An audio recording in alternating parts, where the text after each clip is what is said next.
the underground black market of Qingqing, people are trying to sell some not very legal stuff. But to one particular seller, the buyer says that he has already sold a lot of his essential body parts in the past 6 months. At this rate, he won't last more than a couple of days. But the seller says it is fine because, to save his seriously ill sister, he is willing to do anything. And since he is so determined, the boss also decides to just go ahead and take all of it. After the operation, the guy is barely able to walk, but when he has made sure that no one is following him, he quickly begins his regeneration. Now he has 30,000 yuan left, the money he had before. He feels like it should be enough to cover the cost of the job change ceremony. There is no sick sister, nor is there any terminally ill mother. People should just stop believing in such made-up lies. His name is Yang Lin, and he is a transmigrator, a typical pure orphan who has no such thing as a sick sister in this world. But still, it was really hard for him to survive here until he discovered his special ability. No matter how badly his body is injured, he can heal back to normal within minutes, and missing organs or limbs can regenerate. He used his regenerative ability to sell off his own body parts, which allowed him to save up 100,000 yuan just to pay for the expensive job change ceremony, because only by undergoing the job change ceremony and awakening his ability can he grow stronger. That is the only way he can survive in this incredibly dangerous world and protect the people who matter to him. And today is the day of his job change ceremony. The others immediately point out that Yang is from a really poor family, so why is he attending the job change ceremony? He immediately approaches teacher Wang and tells her that in order to participate, he had no choice but to take out a job change loan. However, once again, the others point out that if he ends up with a useless job, then he will be spending the rest of his life just working to pay off that debt. But since the loan has already been taken, the teacher decides to give it her all and asks Yang to hurry and go in, because the ceremony is about to begin. A lot of people are gathered here for the ceremony. Looking at Matt Damon from Class 5, they also talk about how his family isn't well off either, so they are a bit worried. After having paid so many fees, which practically made their hearts bleed, if someone poor like him ends up with a life skill job, then that would be the end of it all. Once Matt Damon is on the stage, he is told to put his hand on the platform and relax by the principal. Once he does that, he gets an A-rank poultry breeder skill, which is a life skill job. The others are also anxiously watching all this, commenting on how now he will be spending his life with chickens and ducks. The principal asks Matt Damon not to be discouraged just because it is a life skill job. Only useless people have useless jobs. Then comes a girl, Keira Knightley, for whom the audience starts going crazy. When she puts her hand on the platform, a huge phoenix-like bird appears in a fiery display of power. The principal is himself shocked, saying that this is an SSS rank fire mage. He is happy that finally, Qingqing Academy can hold its head high again. The ones in the audience are also shocked, especially because now many of them are doomed to not even be worthy of admiring her from afar. Yang also thinks about how even an SSS rank fire mage can't stand against 1,000.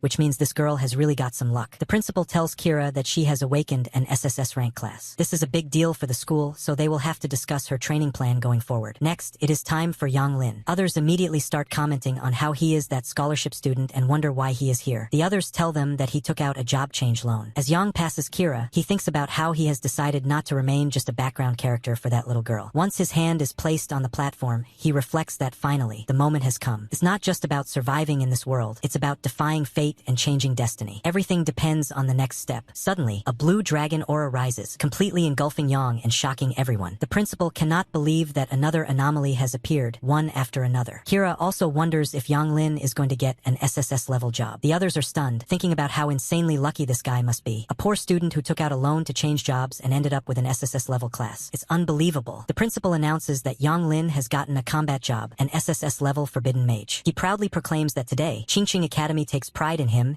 and the achievements he will accomplish in the future. But then, suddenly, he remembers Yang actually got a forbidden mage. The principal's expression instantly shifts into terror as he realizes the truth. Yang Lin has awakened as an SSS level curse mage. Everyone immediately bursts into laughter, completely losing it at the revelation. They've all heard the stories. No forbidden mage has ever lived past 25. It's a class where one must consume their own life force to cast spells. Due to their short lifespan, forbidden mages are considered a trash job. Yang Lin just took out a job change loan, and now he's gonna die young. It's too tragic for them to handle, so they keep laughing at his immense misfortune. They fully believe Yang is done for. Many were already thinking that a poor student like him should never have tried to change jobs in the first place. Even Keira Knightley, as she's leaving, considers it a pity. Yang Lin clearly hears all the laughter and the mockery from the audience, people talking about how he basically traded his life for skills. Many joke that this job suits him perfectly. Some call him a short-lived ghost. Others say he fell from heaven to hell in an instant. Still more mock him for trying to change his destiny, laughing so hard they claim it might kill them. A poor student like him was always destined for a worthless life, someone says. The most useless SSS rank ever. The principal still considers Yang a good kid, but sadly, even he has to admit a forbidden mage is not something to be proud of. Yang then asks the principal if it's really true that forbidden mages can't live past 25. The principal tries to comfort him, saying, "Don't be too pessimistic. As the saying goes, it's up to the individual. Better to burn brightly for a short time than to live a life of mediocrity." Yang thanks the principal for comforting him and says that even if he only lives to be 25, he will burn brightly and bring glory to the academy. The principal then asks Yang to follow him so they can begin preparing a special training plan for him and Keira Knightley. Yang thanks the principal once again,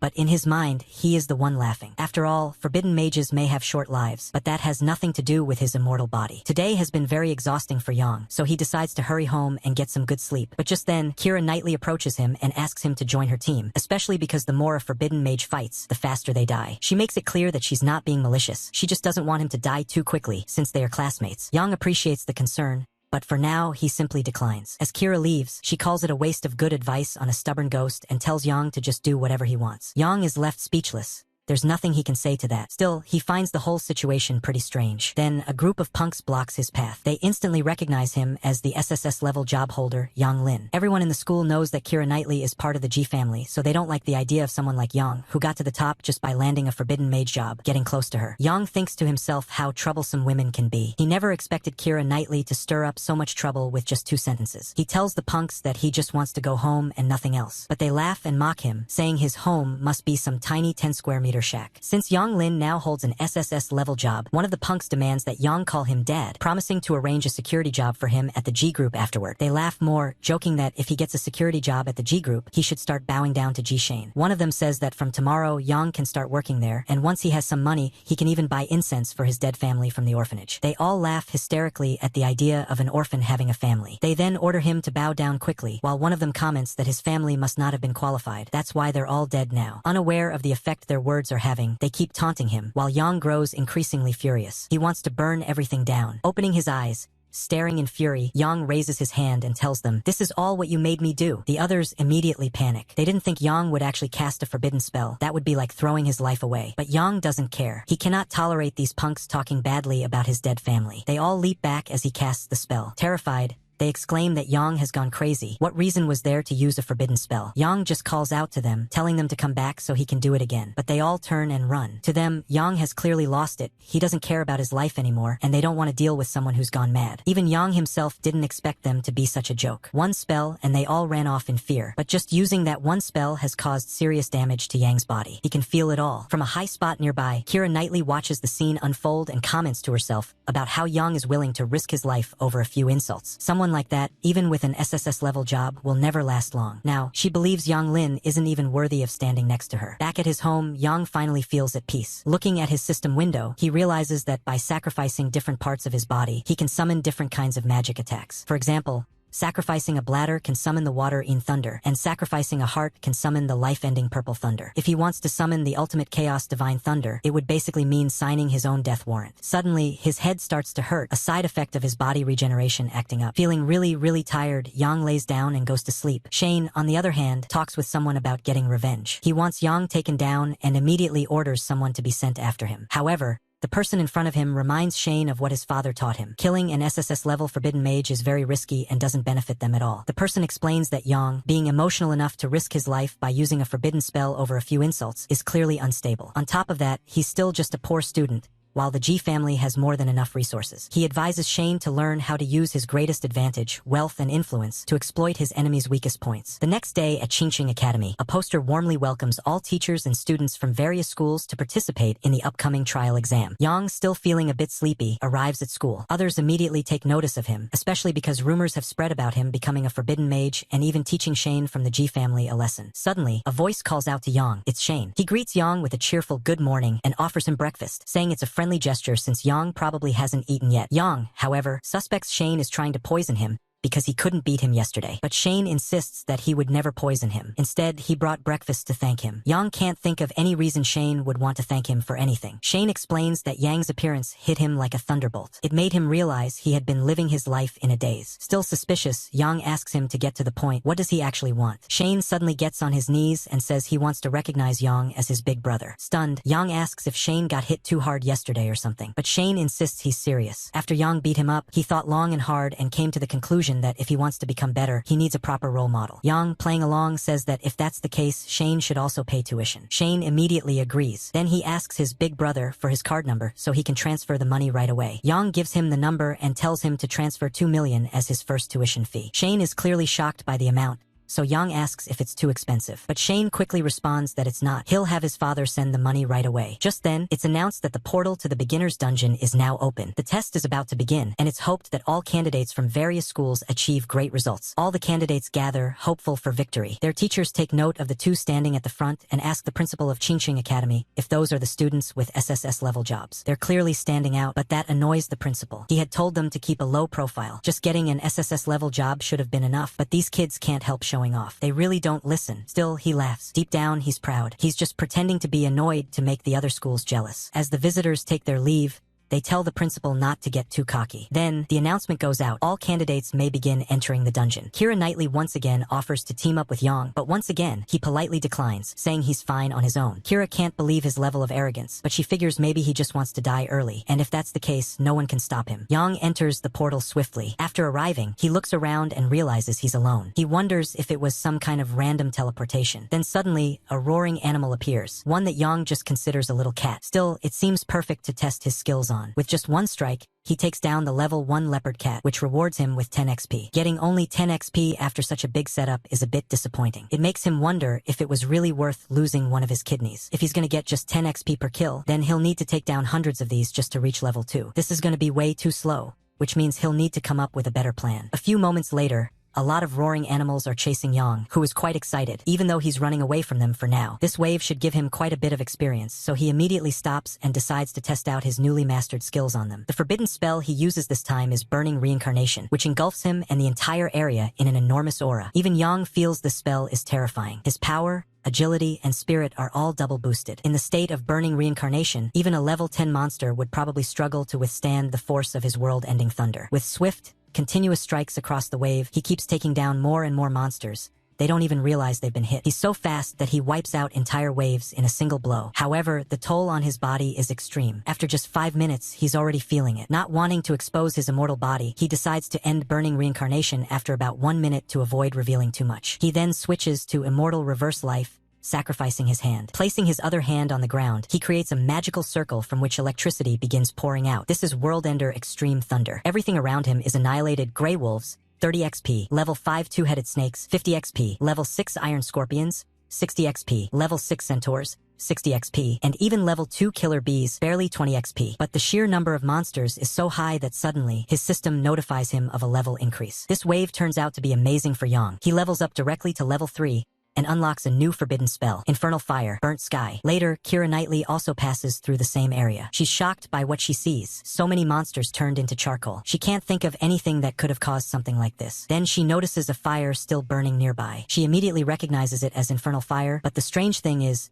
there are no other fire element jobs in all of Qingqing except hers. She has no idea how such a powerful fire element fluctuation could appear. After thinking it over for a bit, she notices a huge column of smoke in the distance. It looks man-made. The fire elemental fluctuation is so strong it might even surpass her own. That can only mean one thing. Qingqing is a land of hidden talents. Keira Knightley swears that she will find out who caused this. A little further ahead, Yang is sitting by a campfire, roasting a lot of delicious meat. He's enjoying the meat of a three-eyed magic pig. It's simply too tasty. He used up too much energy earlier and needs to refuel. The meat is absolutely scrumptious. After eating his fill, Yang decides to head out to a more distant area to grind more monsters. But suddenly, a voice calls out from behind, asking what he's doing here. It's Keira Knightley. Running into her was not something Yang wanted. This is troublesome. He cannot let her discover his secret. Yang tells her he was just roasting something to eat. Keira once again reminds him that she already told him the forbidden mage job is not suited for solo grinding. Then she passes him, saying it's too late for regrets now, and there's no point in following her. She's too busy to team up. She has things to do, so she just wants him to stay away. But Yang hadn't been following her. She was the one following him. Still, Yang says nothing except a simple,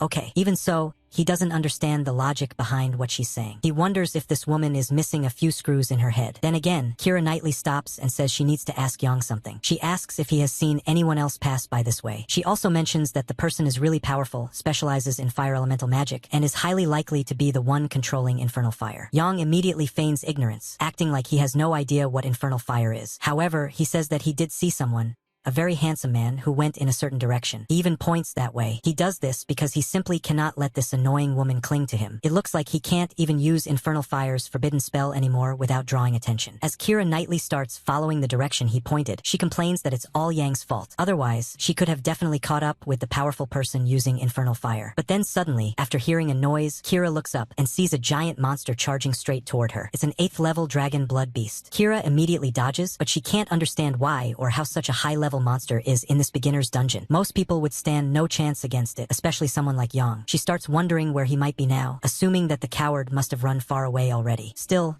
she quickly launches a barrage of fireballs at the monster. However, the beast effortlessly slaps the magic away, putting Kira in serious trouble. She keeps throwing fire, determined to fight the monster to the end. But no matter how many fireballs she hurls, the monster keeps blocking them, and even reflects several back at her, which completely shocks her. After taking a direct hit, she's knocked to the ground. The monster begins approaching her. She has to admit she was too arrogant. In this supposedly beginner-level dungeon, an 8th level dragon blood beast is unbeatable for anyone. She's exhausted, lying on the ground, feeling that it's too embarrassing to die here like this. But then, suddenly, a voice shouts, "Have some manners." The monster is instantly engulfed in flames. Kira recognizes it, Infernal Fire, and watches in amazement as the spell takes down the 8th level dragon blood beast in an instant. She quickly looks up to see the person who saved her. She doesn't recognize him, so she simply thanks the classmate and asks for his name. We already know it's Yang, but he appears in disguise so his identity can remain hidden. He tells her his name is Ling Yang. It's a bit confusing, but maybe he just wants her to think he's a different person. Same name, just reversed. Hearing this name, Kira immediately asks him which school he's from. Since he saved her,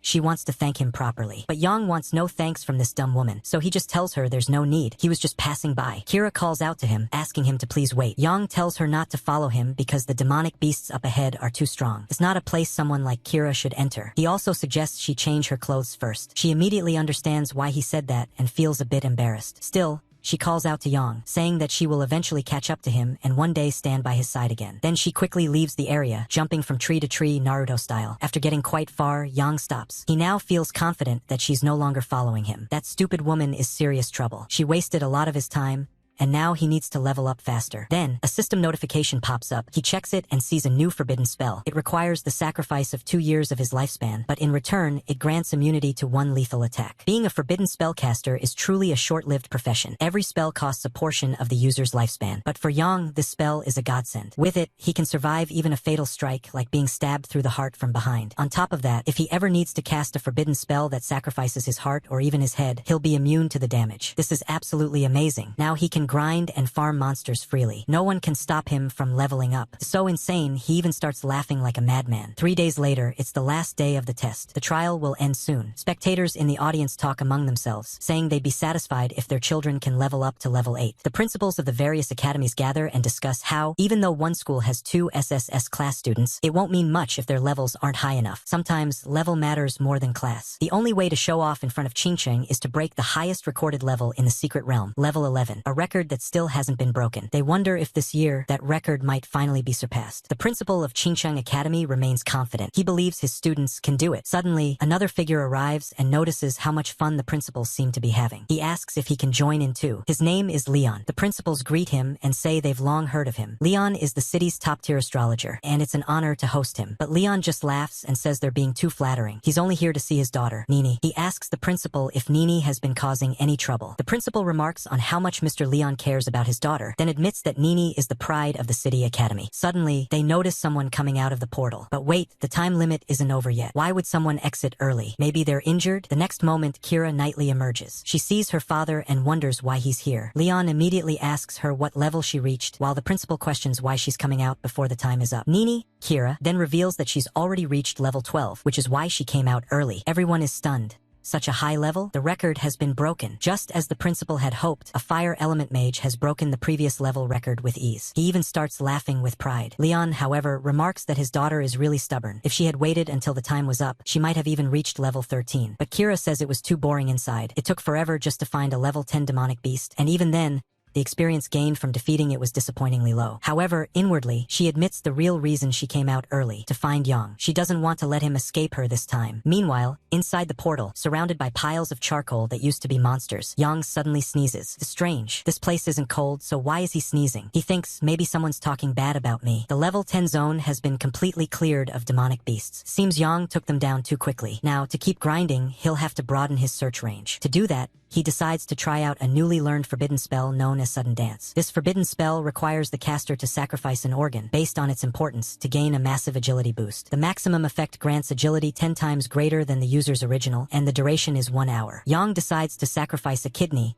instantly gaining 10x agility. Even a level 50 assassin wouldn't have such terrifying speed. He's thrilled. With this new speed, he begins dashing across the terrain like thunder, experimenting with his movement and scanning for targets. In an instant, he spots 3-headed cyclone mantises and decides to take them all for himself. To finish them quickly, he sacrifices his bladder and casts the forbidden spell world-destroying Raging Thunder, wiping them out in a flash. Back outside the portal, more students begin to emerge. Some are visibly relieved to be out. They nearly lost their lives inside. Many are crying, terrified by the experience. Kira nightly waits near the portal, confused and irritated that Yang still hasn't come out. With only 5 minutes left in the test, everyone is told to return to their designated school zones as the trial is coming to an end. It looks like Kira Knightley will be this year's top-level achiever. The other principals can't help but admit that old Gao is extremely lucky. His academy got 2 SSS class students this year. Still, he wonders where the second one is. With only 3 minutes remaining, Kira starts thinking maybe she missed Yang somehow. But that seems impossible. She's been waiting the entire time. Then, someone steps out of the portal. His silhouette looks familiar, too familiar. Kira feels like it must be him. But when the figure steps forward,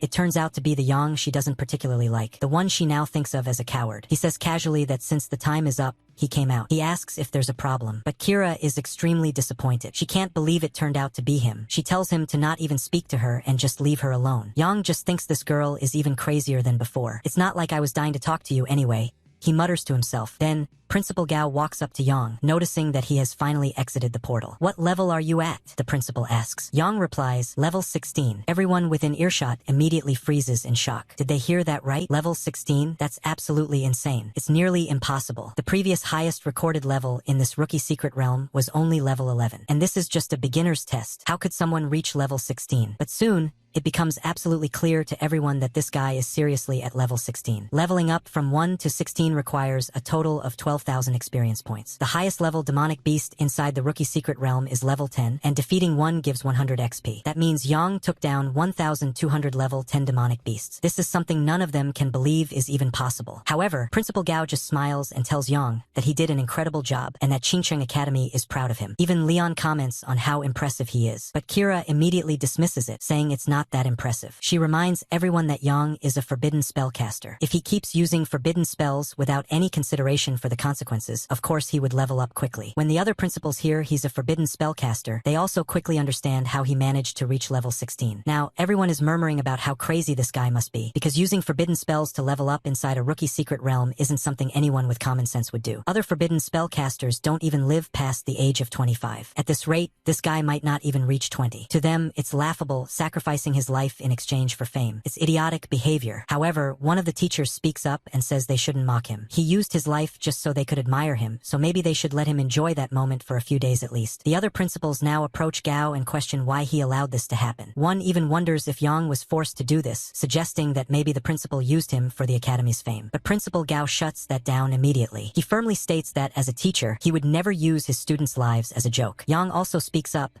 saying that no one forced him to do anything. He chose this path himself. He grew up in a poor family, always being looked down on. Now that he finally has the chance to rise, he won't back down. Even if he burns out at his brightest moment, he won't regret it. He wants everyone to know he can do it. Leon claps and praises Yang's words, saying they prove he has real ambition. No matter what anyone says, Yang is the highest level student inside this rookie secret realm. Without a doubt, he is number one. Leon hands Yang his card and introduces himself as Kira Knightley's father, saying that if Yang ever needs help in the future, he can contact him. However, Kira isn't happy about this. She insists no one should say Yang is the first just yet. She tells everyone to wait until another guy named Ling Yang comes out. His level won't be any lower than Yang's. This piques Leon's curiosity. He asks about this Ling Yang guy, but Principal Gao says he's never heard of the name. He wonders if this person is from another academy. The other academy representatives also say they've never heard of anyone by that name. Still, Kira remains adamant that Ling Yang is a real genius. Once he comes out, everything will be clear. Yang, meanwhile, can't believe how this crazy woman keeps creating more and more trouble. Because no matter how long they wait, that guy isn't coming out. He is Ling Yang. Yang simply tells everyone that he'll be heading home now. Leon wishes him a safe trip, and Principal Gao advises him to rest well. The formal test is coming up in 3 days, which Yang already knows. Soon, the time is up, and the test officially ends. Kira looks toward the portal and wonders, where is Ling Yang? She considers that maybe he slipped away when she was busy talking to Yang Ling. Once again, she concludes that it's all Yang Ling's fault. Leon tries to comfort his daughter, but Kira insists that he should believe her, that Ling Yang is a real genius, someone who even saved her. Leon tells her that he does trust her and understands she must have exited the trial early just to wait for him. If that's true, then it's definitely strange. He offers a possibility. Perhaps Yang Ling and Ling Yang are actually the same person. But Kira firmly denies it. She explains that the two are completely different. One of them panicked and ran when faced with the blood dragon, while the other, Ling Yang, was proficient in fire elemental magic. According to her, there's no way Yang Ling could do what Ling Yang did. Hearing this, Leon decides to go along with his daughter's judgment. While resting, Yang wonders who might be bad-mouthing him behind his back and suspects it's that annoying woman again. Then, suddenly, someone knocks at his door. He finds it odd. Who would come visit him at this time? When he opens the door, he asks the man in front who he's looking for. The man replies that he was looking for Yang and that he has finally found him. He introduces himself as the manager of the city's overall liquid limited company and says his surname is Wang. Manager Wang explains that he heard Yang successfully changed his profession and even broke the highest level record in Xingqiang's rookie secret realm test. He says he's here to invite Yang to endorse the company's product, assuring him that the compensation won't be low, at least a 3-figure amount. Then he clarifies that the amount is actually 3 million. The number surprises Yang. He takes a look at the product, Order Liquid, a formula said to nourish the brain and promote cell regeneration. Drinking it is rumored to make someone a few years younger. Yang thinks to himself that, for that kind of money, people would be willing to sell a few livers. He understands that fame brings these opportunities. Manager Wang adds that Yang can try the product first. Their company has a 100-year legacy, and if it doesn't work, Yang can request a refund. Yang drinks it, comments that it tastes nice, but then mentions that he's feeling dizzy, and suddenly collapses. Manager Wang quickly calls his boss and tells him the task is done. He adds that Yang turned out to be a complete fool and that he didn't even need to use the backup plan. The boss tells him to bring Yang to his place, at a strange-looking warehouse, outside which a few people are sitting by a campfire. Manager Wang informs his boss that Yang has been delivered. Still confused, he asks why they are going to such lengths just to capture a single student. The boss tells him to stop asking questions he shouldn't and instructs him to guard the entrance. He adds that no one is allowed to enter without his orders, and those who disobey should be dealt with immediately. Manager Wang nods in understanding and leaves. Inside, Yang lies unconscious. The boss inspects him and is immediately stunned to see that all of Yang's previously sold organs, his pupils, coronary arteries, liver, gallbladder, kidneys, spleen, and stomach, have regrown. He mutters to himself that it's unbelievable. This kid sold all those parts, yet somehow they've all returned. With this discovery, he realizes he could uncover the secret of organ regeneration. Laughing like a maniac, he thinks that with such a secret, he could become immensely powerful and wealthy, powerful enough that even the most elite figures in the world would bow to him. But then he suddenly freezes. Yang is awake, already sitting calmly in a chair. This shocks the boss. He notes to himself that even an elephant wouldn't have woken up for 6 hours after consuming that drug. Yet Yang is not only awake but alert. Yang asks him how he managed to track him down. The boss pulls out a knife and says that since Yang is awake, there's no need for courtesy anymore. He tells Yang to surrender now so that he can at least keep his limbs. Yang quickly realizes that this man is also a job changer and is at level 20. It looks like Yang will have to get serious. If Yang uses a fire element spell here, the entire place would burn down, and he would rather keep a low profile. So instead, he chooses to cast the forbidden spell Eye of Eternal Frost. In this spell, the caster sacrifices one of their eyes. Before going blind, they unleash a wave of freezing power that locks everything within its range. Before the boss can fully grasp what's happening, Yang's eye begins to glow, and instantly, everything starts freezing. The boss attempts to counter it with his knife, but the blade shatters instead. He can't believe what's happening. How could someone at just level 16 cause so much trouble for someone like him, a level 20 job changer? Even if Yang is a forbidden spellcaster, he shouldn't have been able to defeat him in just one move. The boss can only conclude that this boy is no ordinary person. He's some kind of monster. Yang, now calm, returns to his seat. He feels like he can talk now and wants answers. He asks the boss who else knows about his organ regeneration ability. The boss replies that there's no way he would have told anyone else about something so valuable. Yang believes him for now and decides to end it quickly. With a single punch to the face, he shatters the man's skull and destroys the eyes that had been staring at him in shock. Then, remembering that he drank that dirty liquid, Yang decides to sacrifice his stomach. As a result, he summons a bolt of thunder that instantly takes down all the goons nearby. Only one of them, the one who actually kidnapped him, remains alive. The goon drops to his knees and starts begging for mercy. Yang asks him who's really behind all of this. The man says he can't reveal it. Yang, unimpressed, prepares to finish him off. But just as he's about to strike, the goon panics and begs for his life. He says he'll talk. He reveals that the mastermind behind everything is Kenshin, the underground king of Qingcheng City. Yang recognizes the name. Kenshin is known publicly as one of the city's top 10 philanthropists. If that's true, then things are starting to get far more complicated than Yang expected. While weighing his next move, Yang decides there's no reason to leave loose ends. Without hesitation, he takes down the last goon. At the Qingcheng black market, Kenshin, the boss, is informed that one of his important men has gone missing after going after a poor student. They haven't been able to contact him for over half an hour. When their people arrived at the location,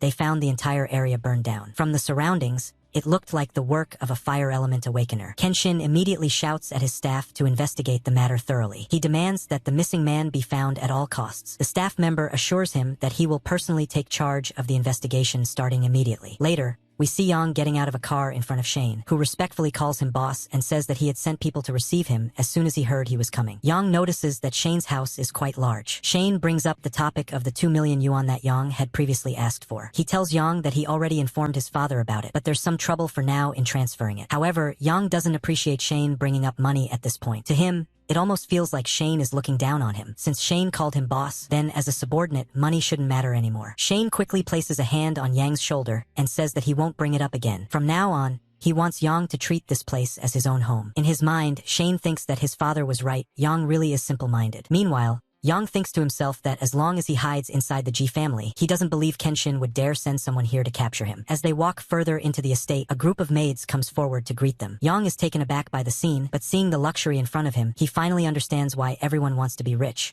Because rich people's lives are truly different. Shane asks him which maid he likes and says he'll have her sent to his room tonight. Hearing this, Yang decides not to hold back. Some of the maids even show initiative, clearly interested in helping Yang. Shane tells a few of them to help Yang change his clothes, but Yang says there's no need, he was just joking. Shane laughs and tells his boss not to be so modest. He says he just wants Yang to get changed because they're going somewhere important. Curious, Yang asks what this big thing is, but Shane says he'll find out once they get there. After changing into new clothes, Shane takes Yang to the Qingcheng annual auction. He assumes this must be Yang's first time attending such an event. Shane explains that all the rich and powerful people of the city will be there, and he plans to introduce Yang to a few of them later. But Yang tells him not to worry. He should just focus on his own business for now. Meanwhile, Yang decides to go eat first. From Shane's point of view, it's laughable. He thinks the poor will always act like the poor. He notes to himself that Yang clearly looks like someone who's never seen the outside world. But Yang is starving. He's been busy all night, and after sacrificing his stomach, he's more than justified in wanting to eat. While Yang is eating, suddenly, a voice calls out to him, asking what he's doing there. It's Keira Knightley, once again, this time with her friend Lena, who asks who Yang is. Yang turns his face away, pretending not to recognize them. He silently wonders why he always runs into this dumb woman wherever he goes. Keira asks Lena if she remembers what happened in the secret realm. Lena says she remembers Keira mentioning that she met a genius fire user there, and she wonders if Yang is that person. Keira quickly dismisses the idea, telling Lena that this guy isn't him. This is the coward who ran away and left her in danger. She says meeting him here is unlucky and tells her friend they should go somewhere else. Yang hears every word, and it makes him smirk to himself. He wonders what this dumb woman's expression would look like if she found out that he's actually Ling Yang. Then suddenly, a group of people arrives with Shane, who introduces them all to his boss, Yang Lin. The others are completely stunned to see that Shane, someone they acknowledge as their leader, is in turn calling Yang his boss. Shane tells everyone to stop talking nonsense. Ordinary people, he says, are of course not qualified to be his boss. Then he asks if any of them even know what level his boss is at now. When they check Yang's stats, they are instantly shocked. Yang is at level 16. Now they realize why the name Yang Lin sounded so familiar. He's the top-ranked participant in this round of the Rookie Secret Realm. They all acknowledge that it's an extraordinary feat, especially since,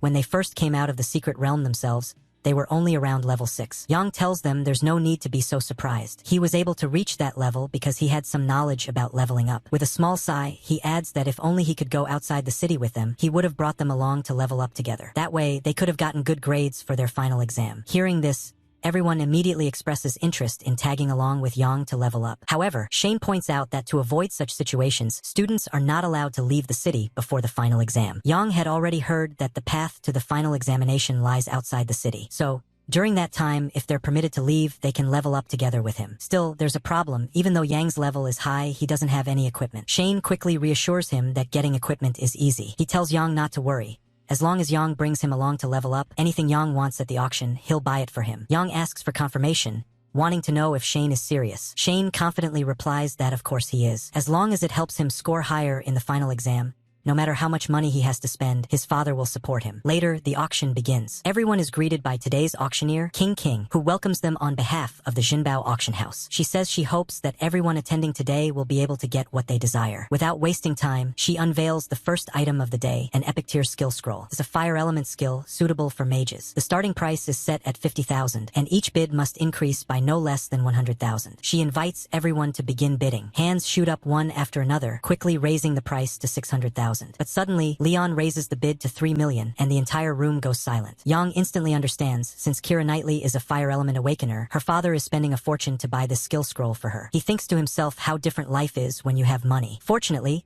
Yang doesn't need any skill scrolls himself. He's a forbidden spellcaster, and every skill he uses is a forbidden spell. Yang then tells Shane that since his profession is an A-rank swordsman, if he sees any abilities at the auction that suit him, he should place a bid. Yang says these abilities could save Shane's life when it really matters. Shane immediately understands. The next item is exceptionally rare, a ring that increases spiritual attribute by 30 and comes with a passive skill known as Dragon Blessing. The starting bid is 2 million, with minimum bid increments of 100,000. Bidding begins quickly, and the price soon rises to 3.1 million. Yang comments that a ring that increases spiritual attribute by 30 alone would be incredibly useful for them, so he immediately instructs Shane to place a bid. Shane asks his father to bid on the ring, and his father promptly places a bid of 8 million. To him, spending that much to help Shane enter a prestigious school is more than worth it. Besides, the lifespan of a forbidden spellcaster is short. In a few years, when Yang is no longer around, the equipment will likely return to the G family anyway, so he feels reassured. However, another person suddenly raises the bid to 10 million. This new bidder is Kenshin, who immediately greets President G, asking how he's been. G is puzzled. He wonders why the king of the underground is attending this event. Yang also takes note of Kenshin but keeps his head down. He can't afford to be discovered. Kenshin then demands that G explain why his man was taken down. G is confused by the accusation and doesn't understand why he's being blamed. Still, he wants to show that the G group is not to be messed with, so he increases the bid to 12 million. Kenshin smirks and accepts the challenge, saying he wants to see who will last until the end. He then quietly asks his staff if they've confirmed whether the car spotted near the warehouse really belonged to the G group. The staff member confirms it, there's no doubt. The car drove back to the G family villa that evening. This confirmation makes Kenshin furious. He vows to take down the G group, but warns his men that when he does,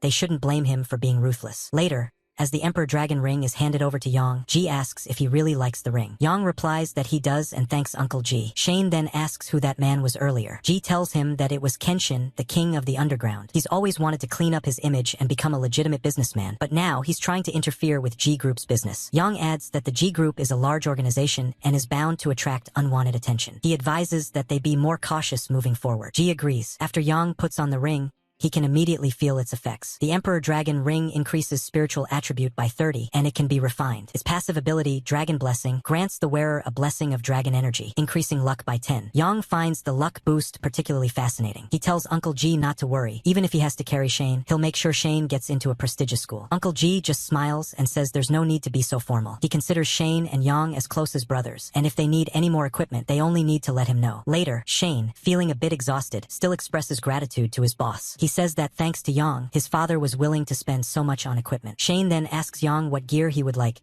He can pick anything he fancies. Several options are presented. Azure Thunder Ring increases spiritual attribute by 15, can be refined, and boosts lightning abilities by 20%. Molten Moon Necklace increases spiritual power by 200. Dual Yin-Yang Bracelets increase spiritual attribute by 40. When worn together, the Yin and Yang bracelets activate a twin effect that enhances healing factor. Yang looks over the items and thinks this isn't a bad haul at all. A ring that boosts thunder damage, a necklace that amplifies spiritual power, and a pair of bracelets that improve healing. Yang wants all of the equipment, especially the bracelets. Even if his body's secret is discovered by others, having this item will give him a way to shift suspicion and clear the air. The sword is also extremely powerful. With it, he'll be able to utilize his level 10 nullifying spell. The Starfall Fracture increases his strength attribute by 300, and under Starlight, it grants a stacking strength bonus, increasing up to a maximum of 100. Yang is absolutely in love with the blade. He tells Shane that with this weapon, they'll be unstoppable in the upcoming exams. The nullifying spell, combined with Yang's Shaofer technique, has a deadly synergy. Every time the nullifier deals damage with his sword, 1 year of the user's life is consumed, and in return, the sword's damage doubles. This effect stacks up to 99 times. Meanwhile, at her home, Kira can't understand what the G family sees in that coward. The G group has already spent over 100 million on equipment alone, and all of it for someone like Yang Lin. She suspects they must be scheming something behind the scenes. Then, one of her staff informs her that Lena has arrived, and she's brought some people with her, claiming they have information about the person Kira has been searching for. Kira immediately becomes excited and instructs her staff to have them wait in the guest room. She'll be there shortly. Later, Kira meets them and asks if there's any news about Ling Yang. Lena introduces her to the investigator, Huang, who says he has some information regarding the person she's looking for. Huang greets Kira and confirms that he does have some intel, but unfortunately, it's not good news. Kira doesn't understand what he means. Huang explains that a farm in the city was burned down and many people perished in the fire. They found traces of a fire-based attack at the scene, and their investigation linked it to the same Ling Yang she's been searching for. He tells her that the investigation bureau would like her cooperation in the case. Kira, visibly upset, refuses to believe it. She says there's no way Ling Yang could be some kind of murderer. If he really were a killer, he wouldn't have saved her back then. Lena quickly steps in and asks Kira to calm down. Huang continues, stating that the Ling Yang she described can apparently use Hellfire to eliminate level 8 enemies with a single attack. However, during their investigation, they couldn't find much more about him. He then says there's someone else they're curious about and asks Kira if she knows this person. Kira asks who he's talking about. Huang reveals the name, Yang Lin.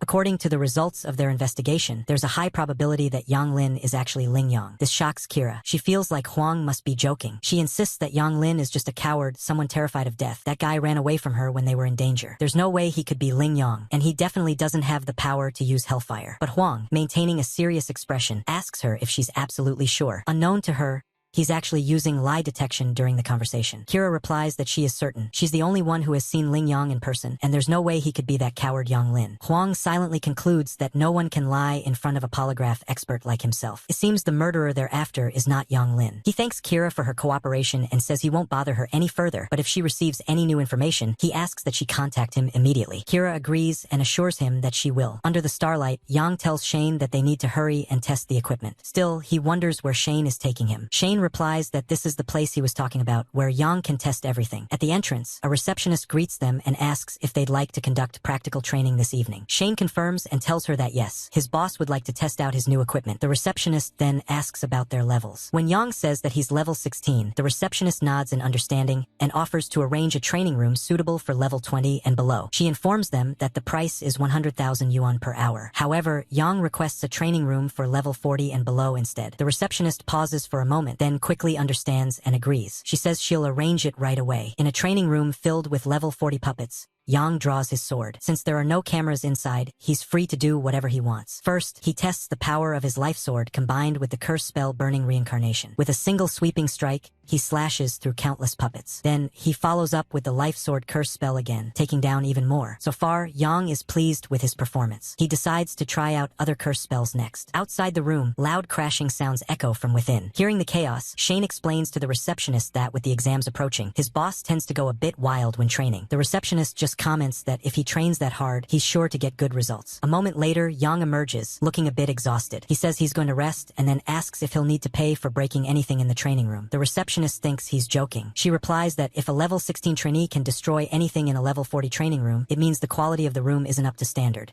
so they wouldn't have the right to demand compensation anyway. Yang smiles at that and tells Shane to come along with him. But when the receptionist walks into the room and sees the devastation, she screams to the heavens in shock. Later, at the G family's residence, the guards outside are suddenly attacked. Inside, G wonders what the commotion is. Then, one of his staff rushes in and shouts for him to run, but is immediately brutally taken down by Kenshin. G quickly draws a gun, but before he can fire, Kenshin swiftly disarms him. Putting a foot on G's face, Kenshin mocks him, saying he's a fool for using a gun against an awakened. Another gang member arrives and says they didn't find the targets. Kenshin concludes that G must have helped Yang and Shane escape. For now, he orders his men to take G away, saying he'll let him live a little longer. Meanwhile, Yang and Shane arrive at the residence. Shane is confused.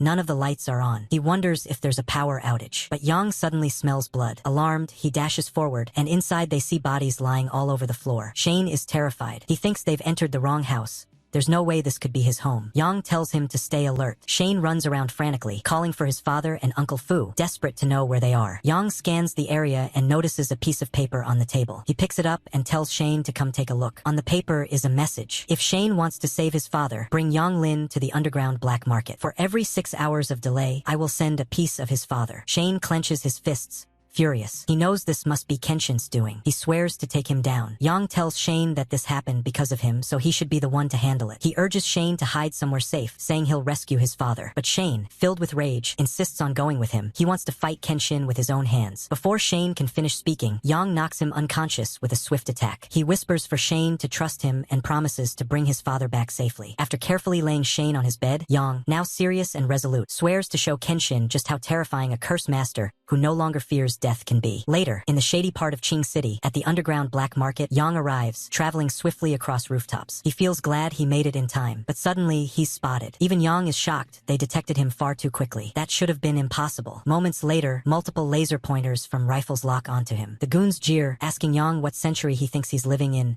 Why is he still hiding in the shadows? Yang realizes there must be infrared night vision cameras tracking him. He didn't think there would be such advanced technology in the black market. Then, the goons tell Yang to follow them, saying that the boss has been waiting for him for a long time. As they begin approaching, Yang makes a quick decision. In a situation like this, it would be much simpler to charge straight in. He activates the curse spell, burning reincarnation. The goons react with shock. The right organ had only just regenerated, but Yang willingly sacrifices the left one this time. He grimaces as he feels his kidney dissolve from within. Gunfire erupts. The boss, having labeled him troublesome, has evidently given up on patience. The goons fire without hesitation. Bullets cut through the air, and Yang moves fast, dodging as many as he can. Still, the barrage is intense. But the curse continues to grow, expanding until it begins to engulf the entire area in its burning aura. Then, he casts another spell, Fleeting Dance paired with Speed Up. Now that it has come to this, Yang makes up his mind. No one who has seen him tonight can be allowed to leave. His secret is too dangerous to be exposed. He resolves to eliminate them all. Then, his thoughts drift for a moment. Kenson's master is here. That's when he hears the sound of magic. Wing magic followed by wind blade. Someone is approaching, and from the feel of it, they're a wind type awakened, definitely above level 30. More goons emerge, this time wielding swords. One of them calls him a little bastard and asks how he dares come here alone. He questions whether Yang even fears for his own life. Another laughs and mentions that the boss gave strict orders to catch him alive. A man referred to as Seventh Brother responds calmly, saying there's no need to worry, he won't take Yang down just yet. Yang smirks and mutters under his breath that these men are simply unlucky, because right now he actually has his sword with him. With Starfall Trace, Yang swings his sword, testing how many times he can strike the enemies using his curse spell, Life Sword. But the other goons are unfazed. They scoff at the brat's arrogance and retaliate with wind magic, Dragon Pistol. Yang narrowly dodges the blast. That was just the first sword strike, he thinks. One of the goons admits the kid is fast, but now feels like he finally has a chance to land a hit with Wind Blade. Yang counters with the second sword. The goons acknowledge Yang's speed, but still wonder aloud if he's even serious. None of them are hurt, after all. They laugh it off, clearly underestimating him. Yang rushes in and tells them not to get cocky. They haven't even seen his real sword skills yet. With his third sword strike, he dashes forward again, but the goon manages to dodge. Yang follows up immediately with the fourth sword, attempting to strike both enemies at once, but again, both evade the attack. Then comes the fifth sword, sixth and seventh relentless, powerful strikes. The attacks just keep coming, building momentum. Finally, with the eighth sword, Yang shatters the goon's weapons completely. As Seventh Brother begins to fall, the other goon momentarily loses focus. Yang notices an opening, but the eighth strike was so intense, he has to pause for just a moment to catch his breath. Even so, the other goon collapses as well. He can't believe what just happened. He demands to know what kind of sword technique this is, but Yang doesn't think he deserves an answer. He calmly finishes him off. The last one begins to sob, crying out that Yang isn't human, that he must be the devil himself. Yang doesn't flinch. He finishes him, too. He had already told them, no one here is allowed to leave alive tonight. Then, he moves forward, cutting down more goons along the way. They scream for help, praying for someone to save them. But no matter what they do, they fail to stop him. No matter how hard they try, they simply can't land a blow or slow him down. Yang continues his advance, slashing through with unrelenting force. Eventually, the goons stop trying to fight and just start running away. They've completely lost the will to resist. Yang finds this a little irritating. Now, he'll have to start counting his strikes all over again. That's when he notices someone different, stronger, taller, and wielding an enormous axe. The man speaks, saying it's been a long time since anyone had the guts to come here alone and cause trouble. This guy is the black market's #1 fighter, Dazuki. He's at level 42. Dazuki eyes Yang with suspicion, wondering what kind of secrets this kid could possibly have, especially since he hasn't collapsed despite all his injuries. Yang, meanwhile, studies the massive axe in Dazuki's hands. That thing must weigh several hundred kilograms, he thinks. Then, Yang addresses Dazuki, saying that if he puts the axe down first, he's willing to reveal the truth about his powers. But Dazuki refuses. With a cruel smile, He says he'll just take Yang down and examine him slowly afterward. He swings his axe, a devastating blow that tears through the surrounding structure, leaving destruction in its wake. Yang immediately activates his curse spell, burning reincarnation, followed by fleeting dance. Seeing this, Dazuki bursts out laughing. He now realizes Yang is a curse master, but he also wonders how long someone like that can last, burning their own life force in exchange for temporary combat power. The thought only boosts his confidence. He continues swinging his axe with even more force, convinced that it's only a matter of time before Yang runs out of energy. Then, with a sudden and brutal strike, Dazuki knocks Yang's sword out of his hands. Just as Yang expected, a level 42 awakened is proving to be a formidable opponent. Dazuki laughs like a maniac, swinging his massive axe again and again. He mocks Yang, saying his sword skills are completely off the mark. Yang keeps dodging, trying to avoid the brutal strikes, but he can't evade them all. One hit lands hard, sending him flying into a wall. Dazuki walks toward him, claiming he was just getting warmed up, while Yang is already on the ground. Yang admits it. When it comes to close quarters combat,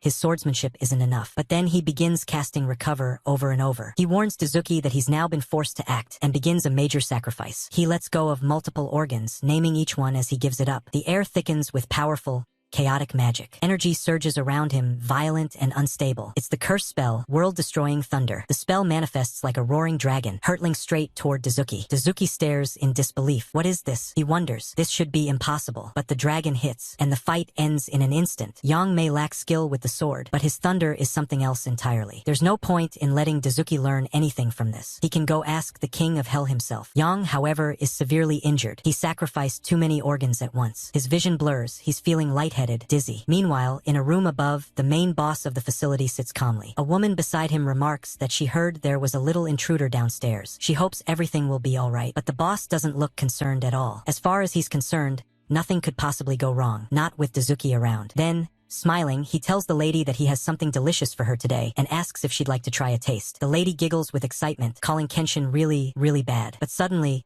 the wall of their room explodes. Yang bursts in. Yang glares at the man inside and calls out, "Kenshin, where is Uncle G?" Kenshin's expression turns sour, clearly annoyed by the interruption. As the lady shrieks and begins running away, Kenshin turns to Yang and asks how he managed to get this far, and what happened to Dazuki. Yang wastes no time. He leaps forward and declares that Dazuki is gone, and that Kenshin is next. Kenshin simply laughs and effortlessly blocks Yang's attack. He tells him that plenty of people have tried to take him down, and a brat like him isn't even close to being worthy. Grabbing Yang by the collar with one hand, Kenshin uses heavy power, breaking grasp, crushing Yang's chest. He sneers and tells Yang to remember this lesson in his next life. Never mess with Kenshin. Satisfied that it's over, he tosses Yang across the room, irritated that he wasted so much time on someone so beneath him. But to his shock, Yang rises again. He uses Recover, though he's clearly exhausted. His breathing is ragged, and his body is trembling, but he refuses to stay down. Kenshin stares in disbelief. He can't understand how Yang is still alive. But Yang doesn't care about dying. Not yet, not until he finishes what he came for. Then, Yang sacrifices his left eye, allowing him to cast the curse spell, Eyes of Eternal Freeze. A chilling energy erupts from his body, freezing the air and Kenshin's limbs in place. Kenshin's eyes widen. What is this spell? He can't move, not even a finger. Yang steps forward and repeats his question, "Where is Uncle G?" Kenshin remains silent, defiant. He says he's not going to reveal anything. Fine. Yang begins preparing another spell. Since Kenshin wants to be stubborn,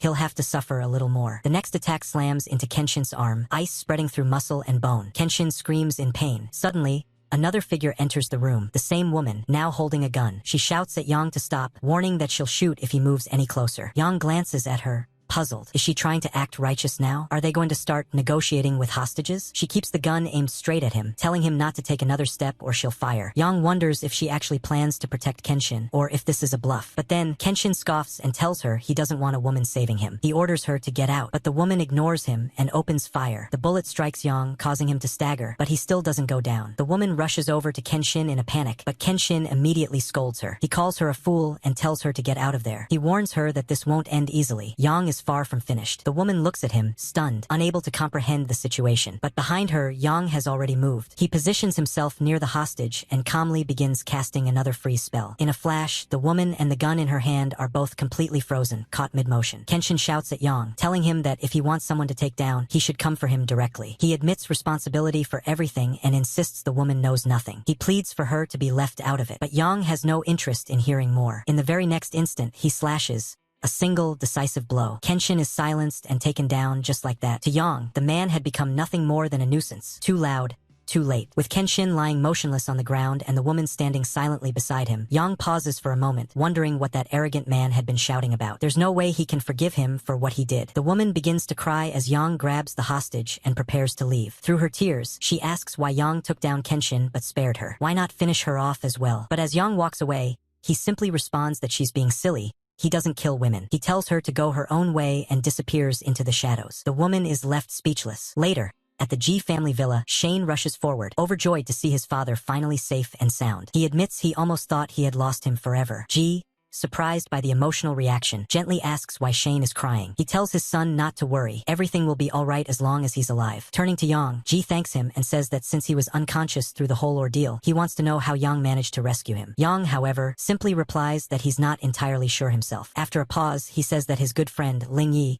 was the one who saved him from Kenshin and even burned down the black market. Hearing the name, Ji looks puzzled. He wonders aloud where this mysterious and powerful man came from, someone he's never even heard of before. Yang admits that he doesn't know much about him either. He's only known Ling Yi for a short while. Ji nods and says that if Yang doesn't want to talk further, he won't press the matter. Right now, what's most important is that Yang and Ling Yu don't miss their upcoming exam. Yang agrees, and Ling Yu, standing beside him, says they'll both start preparing right away. But before they can do anything, another figure enters the scene. It's Officer Huang from the Investigation Bureau. He holds up a document and announces that Yang is currently a suspect in a major murder case in the city. He says that Yang must come with them to assist with the investigation and presents an official arrest warrant. Yang is taken aback. He hadn't expected the authorities to arrive so quickly. With the situation too risky to openly resist, he makes a swift decision. For now, he'll go with them. Shane, confused and distressed, begins to wonder why Yang is being arrested. As the officers lead Yang away, Yang turns back and tells Uncle G to remember to come and pick him up. Uncle G assures him not to worry. He promises to find the best lawyer possible to get him out. The door clicks shut behind them. Elsewhere, in a different part of the city, Keira Knightley is seen. A man approaches her and asks if she's heard the news about Yang, the same person she's been looking for. But Keira isn't looking for Yang. She's been searching for Ling Yi. She becomes visibly excited upon hearing that he's been found. However, the man tells her to change her clothes first. Officer Huang from the Investigation Bureau is waiting for her downstairs. He then steps out of the room and waits in the corridor. As he stands outside, holding his keys, he reflects on the situation. He never expected Yang to defeat Kenshin single-handedly. He wonders when Yang will come to him for help. Meanwhile, at the King City Investigation Bureau, inside a rundown interrogation room, Yang sits handcuffed under a dim light. He refuses to say anything until his lawyer arrives. An officer across the table scoffs and tells him to drop the attitude. Moments later, the officer grows more aggressive. He demands that Yang reveal everything he knows. When Yang stays silent, the officer grabs him and throws him against the wall, yelling at him to stop pretending. The officer insists that Yang hand over the key, the one they believe he took from Kenshin. Yang calmly responds that the key is not with him. He also warns the officer that if he lays another hand on him, he won't get a single word. Inwardly, Yang thinks about the key. He knows it must be important, but right now he has no idea what it even opens. What key? What does it mean? He genuinely doesn't know. The officer, growing frustrated, grabs Yang by the hair and repeats that the key is with him. But Yang maintains his composure. He tells the officer to take him out of the room first, then he'll hand over everything. Before he can say anything more, a punch lands squarely on his face. Dazed, Yang struggles to process what just happened. He can't believe the officer is treating him like a gangster would, so openly abusive. Catching his breath, Yang asks to make a phone call. Finally,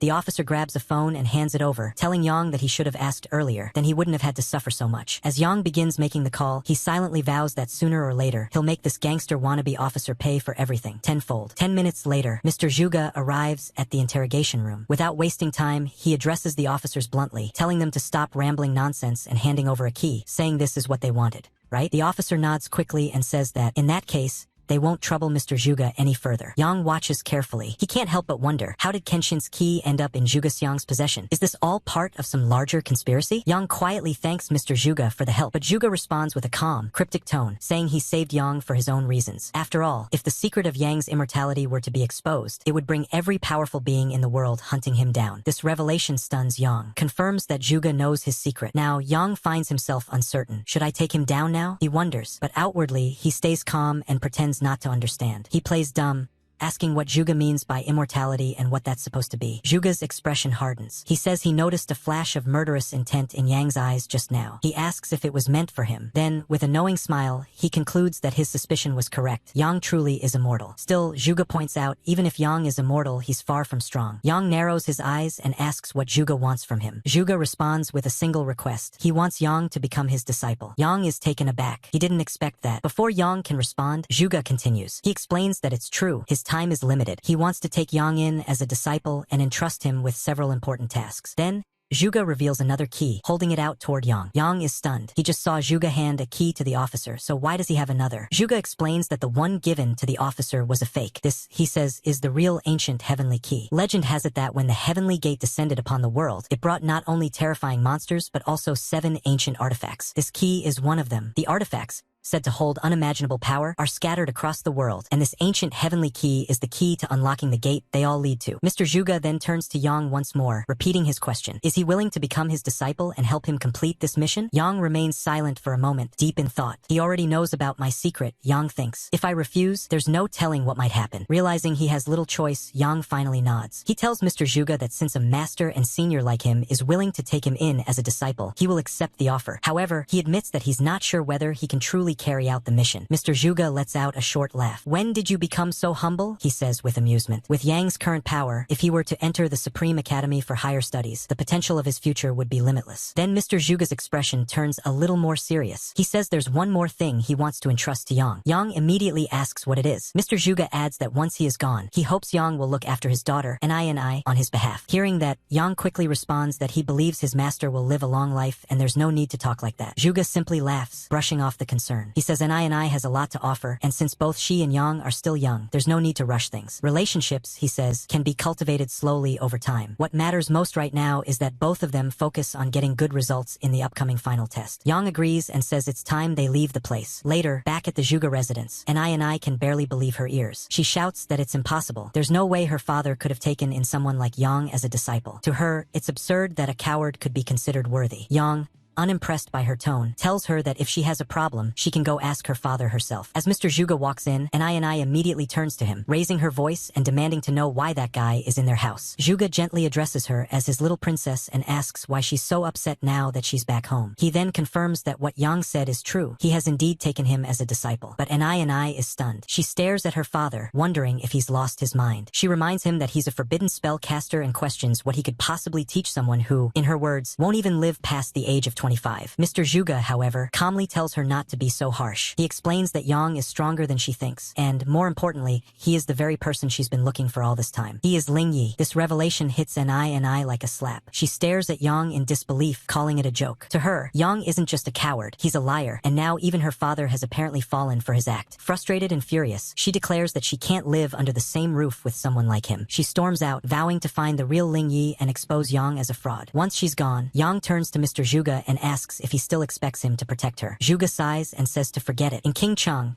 no one would dare lay a finger on her anyway. There's no need to take her words to heart. She's not a bad person, just a bit too arrogant. Mr. Zhuge then hands a small box to Yang, saying the final test is almost here and that this gift might be useful for him. Curious, Yang opens the box and finds a pill inside. He looks closer and realizes it's not just any pill, it's illusion skin. Zhuge explains that as long as Yang wears it, he can completely disguise himself as someone else. His voice, aura, and even physical presence will be altered. Yang is impressed. He finds the item extremely useful and thanks his master sincerely. Later, Yang arrives at the academy courtyard where students are gathering. Among them, Shun lights up as he spots Yang. Clearly relieved, Shun tells him that he's glad the boss showed up. He really thought Yang might not come this time. Yang assures him that skipping wasn't an option. He made a promise and he intends to keep it. Shun, looking excited, mentions that he heard from his father about Yang becoming Mr. Zhuge's disciple. Even the incident involving Kenshin seems to be resolved now. Nearby, and I watches the two of them with disbelief. She still can't accept that her father would be fooled by someone like Yang. Shun notices her expression and, unable to tolerate her attitude toward Yang, turns and points a finger at her. He admits he used to like her, but he won't stand by while she insults his boss without any proof. And I retorts coldly that this scoundrel dares to impersonate Ling Yi. She promises that during the final test, she will expose him in front of everyone. Just then, a bus arrives. A tall man steps out and addresses the assembled students. He says that forging a good sword takes 10 years of grinding, and today marks the beginning of their own forging process. He wishes them luck in the final test and encourages everyone to do their best for the honor of King Cheng Academy. The students cheer and shout with excitement, full of determination. 30 minutes later, at the massive city gate of King Cheng, multiple buses are parked in a row. Students step out in awe, many of them seeing the towering gate for the first time. Their eyes widen as they whisper about its sheer height and grandeur. Yang exits the bus and reminds Shun that once they're out in the field, they'll need to stick together closely if they want to follow their plan. Shun agrees without hesitation. Outside the gate, students gather while a man standing near the entrance begins briefing them. He announces that the gate will open soon, and all candidates will be required to to travel 10 kilometers through the wilderness to reach the test zone. This, he declares, is their first test. The instructor announces that the first students to enter will also be the first to encounter aggressive demonic beasts. Their survival, he says, will depend entirely on their own strength. He hopes they are ready. In unison, the students shout back that they are. With that, the massive gate begins to open. The final test has officially begun. A surge of excitement follows as students rush toward the opening. Among them, Ni is laser-focused, not just on succeeding, but on making absolutely sure she doesn't fall behind Yang. Meanwhile,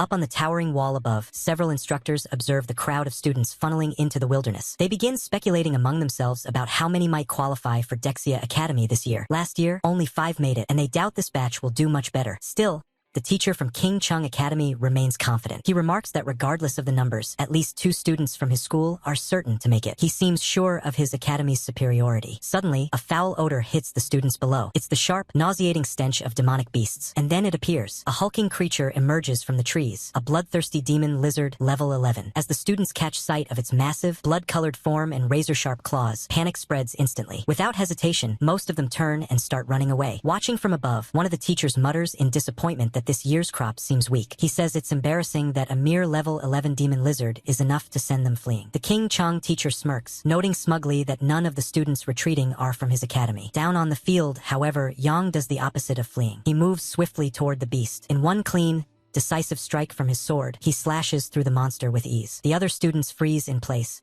stunned. They can't believe the power of that sword. Its aura and strength are unlike anything they've seen. It must be a rare artifact. Whispers ripple through the group as the realization spreads. The one who just defeated the demon lizard is none other than the forbidden spellcaster, Yilin, a level 16 with rare equipment, effortlessly cutting through a level 11 threat. Even so, some wonder why he didn't just finish the beast outright. Then Yang turns and calls for Shun to come over. Without a moment's hesitation, Shun dashes forward and delivers the finishing blow to the weakened monster. By defeating it together, the two successfully share the experience points as a party. The observing students gape in disbelief. They realize what just happened. Shun is essentially farming experience points using a level 16 forbidden spellcaster as his teammate. It's too good to be true. Seeing how effortlessly Yang and Shun handled the demon lizard, and realizing how valuable it is to have such a powerful teammate, the other students quickly begin calling out to them. Several ask if Yang is looking for more subordinates, hopeful to join the party and share in the rewards. But Shun doesn't wait around to answer. The moment he hears the word teammate, he bolts. He dashes away at full speed, knowing exactly what a larger group means. Experience points divided too many ways. For Shun,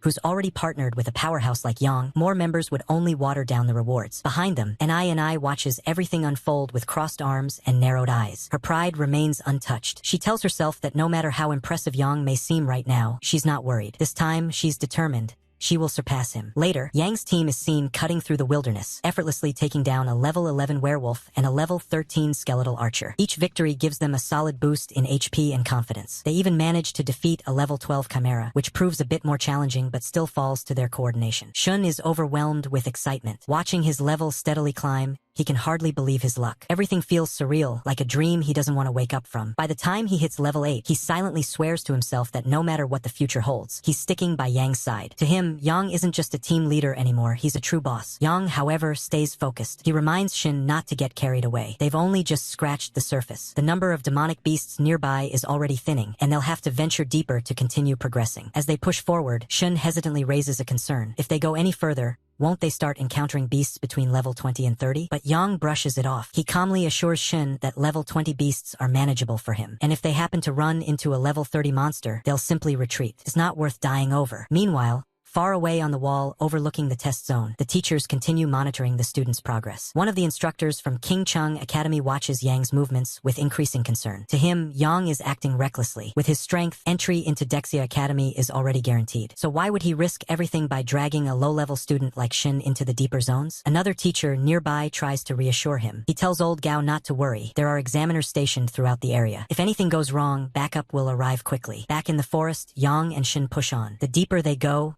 the more aggressive the monsters become. Level 20 beasts begin appearing in clusters, but Yang handles them efficiently. Even then, he warns Shin to stay sharp. He doesn't want him taking unnecessary risks or losing his life over a moment of carelessness. Shin promises to take care of himself. He knows his limits and won't provoke danger without cause. Then Yang leaps into the air, preparing a major attack. He silently acknowledges how draining the lifespan sword skill is. It's not something he can rely on for long battles. So instead, he resorts to a trump card. With a heavy cost, he activates his forbidden spell, world-ending thunder. The attack lands with explosive force, wiping out several level 20 beasts in an instant. Shun can only stare in awe, barely able to process the destruction he just witnessed. He wonders aloud if Yang always fights like this, so violently, so decisively. Yang simply replies that this was nothing. The real brutality hasn't even begun yet. But before they can go any further, someone intercepts them. An examiner steps out from behind the trees. He calmly informs them that they're approaching the edge of the designated test area. Leaving the zone without authorization is strictly forbidden, and it's dangerous beyond this point. Yang quickly realizes that they've reached the edge of the test zone. Even Shin points it out, they're definitely too far in. Acknowledging this,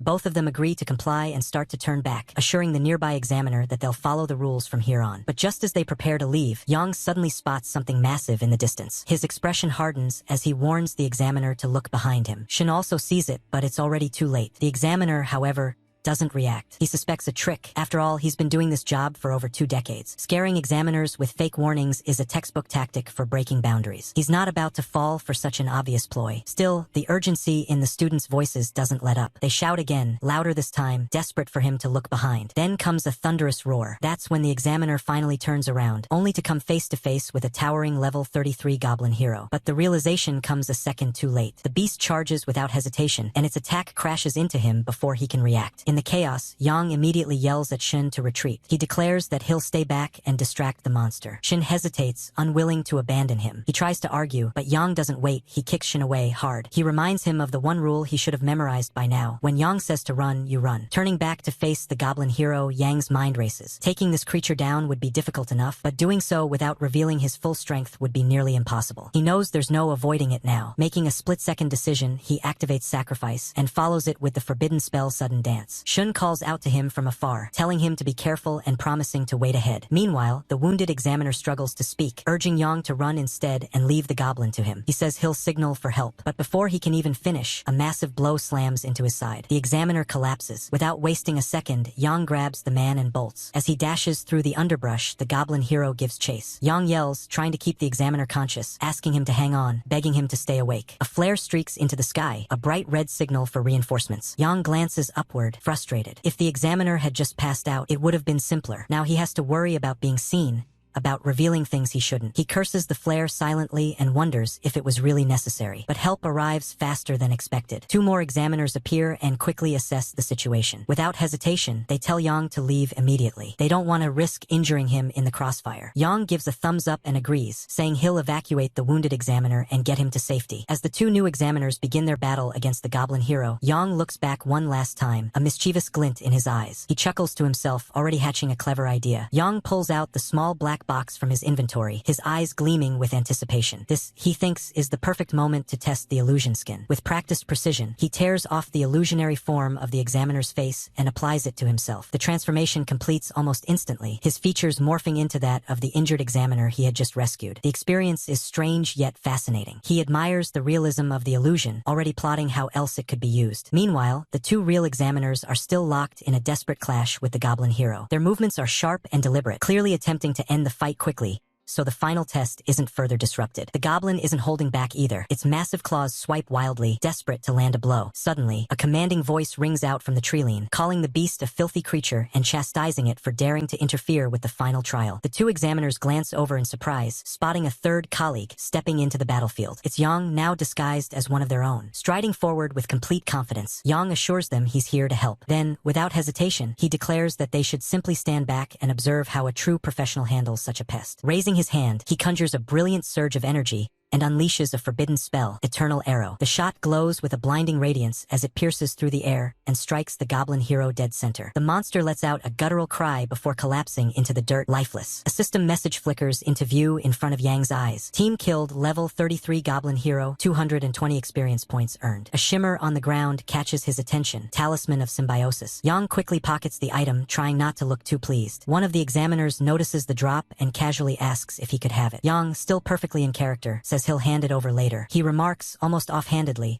on how rare it is for demonic beasts to drop anything useful at all. It makes this talisman an even more precious reward. Inside, he grins. This little trick worked better than expected. The other examiners stare at Yang in disbelief. Their faces a mix of confusion and frustration. One of them steps forward, narrowing his eyes, and demands to know which department Yang is from. They don't buy his act. In their eyes, he hadn't helped at all. If anything, he had swooped in just to steal their kill. But Yang merely throws his head back and laughs, dismissing their concerns with exaggerated nonchalance. He tells them there's no need to fuss over small things. As far as he's concerned, he's just a benevolent figure who doesn't stick around to take credit for his good deeds. With a grin, he insists that they can simply call him a kind man. His act, however, doesn't charm everyone. The older male examiner still looks annoyed and unwilling to accept Yang's so-called kindness. The female examiner, more pragmatic, waves it off and tells him to let it go. They still have a final exam to oversee. Once it's finished, they'll track him down and get to the bottom of who he really is. Yang decides that it's time to end the performance. With a smirk, he releases the illusion and returns to his original form. Silently, he muses that they'll never find him again anyway, not once he's slipped back into the crowd. Sometime later, the map screen shows Qingcheng and the location of the final test teleportation gate in the outskirt forest. It highlights where Yang currently is, with the examiner he rescued still lying unconscious nearby. Yang, however, is far more focused on his new favorite item, the symbiotic talisman. He reviews its details. When used, it allows 2 awakeners with a level gap of fewer than 10 to share all experience gained from defeating monsters for 6 hours. A single-use item, and once bound, it can't be transferred. To Yang, this feels like a jackpot. Used strategically, it could effectively double his leveling speed. Just then, a panicked cry rings out from nearby. Yang turns to see Shin sprinting toward him, yelling for help, with a monster hot on his heels. Without hesitation, Yang leaps into action and lands between Shun and the creature just as it's about to strike. Shun stares in relief and amazement, visibly overjoyed to see his boss alive and well. He begins to ask about the goblin hero, but Yang simply tells him to calm down. The other examiners took care of that one. Then Yang instructs Shin to hold still. But Shun, still frazzled and confused, starts fidgeting and hesitating. There's something about this whole situation that's making him feel odd. Yang, clearly annoyed, snaps at him to focus. The monster is right in front of them, after all. Why is he even hesitating? Without waiting for a reply, Yang launches forward and uses Forbidden Spell, Lifespan Sword Skill. The attack lands with precision, instantly cutting down the level 13 Anubis soldier. The system registers the kill and awards 130 experience points, benefiting from the symbiosis effect that's now active. Shun's eyes widen in realization. He understands now this must be the power of the symbiotic talisman. Curious and impressed, he starts to ask where Yang found such an item. But Yang's patience is already wearing thin. Because Shun had made things so awkward during the activation of the talisman, Yang simply tells him to go handle the rest of the mobs on his own. He tosses in a half-hearted insult, calling him a disgusting thing, before turning away, clearly frustrated. Shin tries to explain himself, insisting that what happened earlier was just a misunderstanding. He even goes as far as clarifying, rather awkwardly, that he's definitely straight. But Yang isn't having any of it. With a dismissive wave, he tells Shin to stop tagging along and just scram. Now that the symbiotic talisman is active, it's more efficient for them to hunt separately and make the most of the shared experience gain. Shin nods, understanding the logic. Still, he quietly mutters that there aren't many monsters around that he can handle on his own. Meanwhile, elsewhere in the forest, a group of students is facing off against a snarling beast. One of them confidently points out that the level 10 werewolf will be taken down soon. But just as they're preparing to land the final blow, a sudden ambush unfolds. Other monsters had been lying in wait, ready to strike. Before chaos can erupt, a figure bolts through the trees with incredible speed, lightning crackling around him. In one smooth, thunder-charged attack, the hidden monsters are obliterated. The onlooking students gasp in shock. The spell's power is overwhelming. 3 werewolves eliminated in an instant. It doesn't take them long to recognize who it is. Whispers ripple through the group. That's him, the forbidden spellcaster who ranked first in the previous test. Some of them are still in awe, while others question his recklessness. Forbidden spells may be powerful, but they're dangerous. Was he trying to die out here? But then something odd catches their attention. Yang is recovering. Quickly, they notice the gear strapped to his wrist, and Yang, ever sharp, subtly raises his arm to show it off. He needs them to believe his rapid healing is due to equipment. They must not find out about his true secret,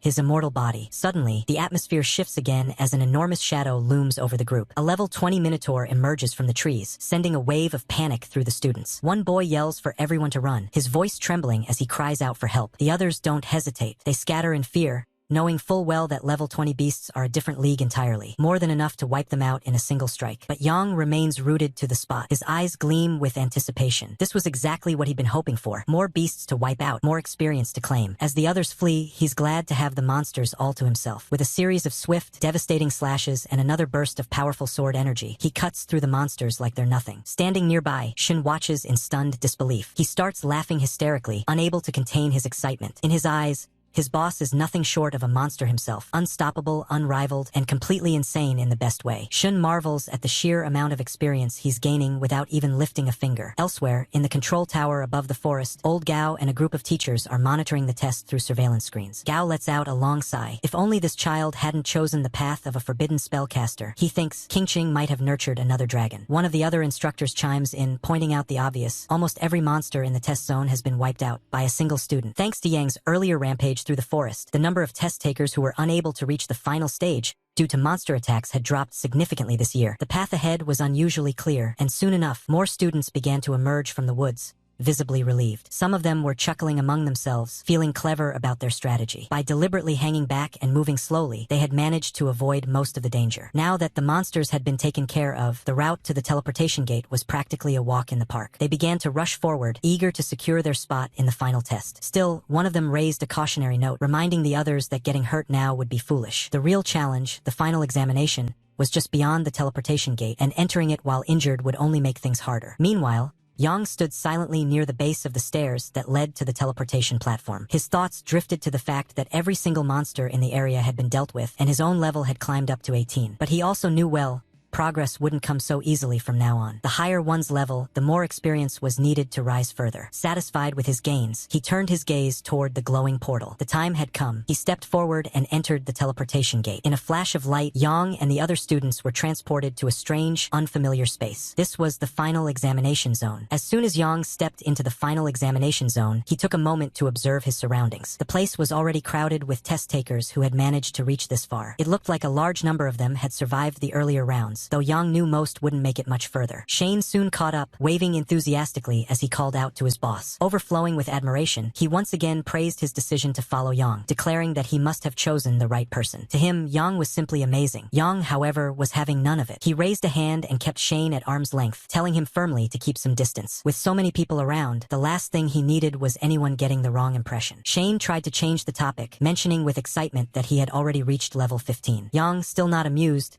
repeated his request, "Don't get too close." Nearby, I was grumbling. Despite all her efforts, she had only managed to gain 2 levels. But she quickly reassured herself. Levels didn't matter as much now. With the final test ahead, everything would depend on skill, strategy, and performance. The atmosphere suddenly shifted as a group of examiners stepped forward, their presence immediately silencing the crowd. One of them raised his voice to address the group. He introduced himself as Lin Yuan, the chief examiner, and welcomed everyone to the 886th final test of Qingqing. According to him, the forest outside was nothing more than a qualifying round. Only those who had made it here were eligible to begin the real test. He explained the rules clearly. The final test would be conducted in 2 major phases, the comprehensive assessment and the ring battle. The first part consisted of 10 different stages, each worth up to 10 marks. Only candidates who scored a total of 85 or more would be allowed to participate in the ring battle. Winning a ring battle would award 10 additional marks, and the maximum possible score was 150. That total would determine the top scorer of this year's final. He warned that no special items were to be used inside the test. Anyone caught violating this rule would be instantly disqualified. With the rules announced, the chief examiner signaled the start of the comprehensive assessment. Students were instructed to line up in groups of 10 and begin entering the assessment chambers. Yang's heart began to race as he stepped toward the front. This was it, the moment he had been preparing for. The final test that could shape his entire future. He couldn't afford a single mistake now. Everything depended on what he did next. Up on the examiner platform, just as things were about to begin, a new figure arrived. A woman in formal robes approached briskly and greeted Chief Examiner Lin. She introduced herself as Xiao Qingxin,